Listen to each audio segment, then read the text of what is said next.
कार्यकर्ताओं से निवेदन है, स्टेज के पीछे कोई न रुके, सामने यहाँ मैदान में आ जाए।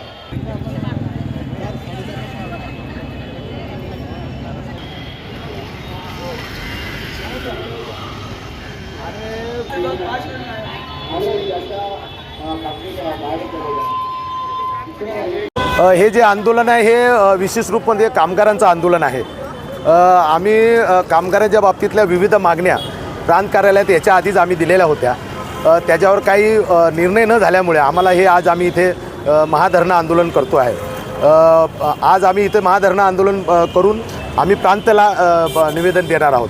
त्याच्यामध्ये सर्वात महत्त्वाची एक मागणी जी सुरुवातीला होती, जी 95-96 दिवसापासून बांधकाम कामगारांच्या कल्याणकारी मंडळाचं जे पोर्टल बंद होतं, वेबसाईट बंद होती, ती सुरू करावी म्हणून आपली एक मागणी होती।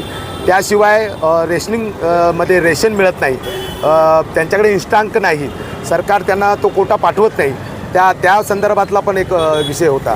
त्याशिवाय वन जमिनीचा जो प्रश्न आहे तो विषय होता। सर्वात सेन्सिटिव्ह विषय जो आहे तो स्मार्ट मीटरचा आहे, जे स्मार्ट मीटर जबरदस्तीने लावण्याला सुरुवात केलेली आहे। जनतेचा अधिकार असताना, जनता ठरवेल ते कंपनीचं मीटर त्याला लावायचा अधिकार कायद्याने असतानासुद्धा जबरदस्तीने स्मार्ट मीटर लावलं जाते।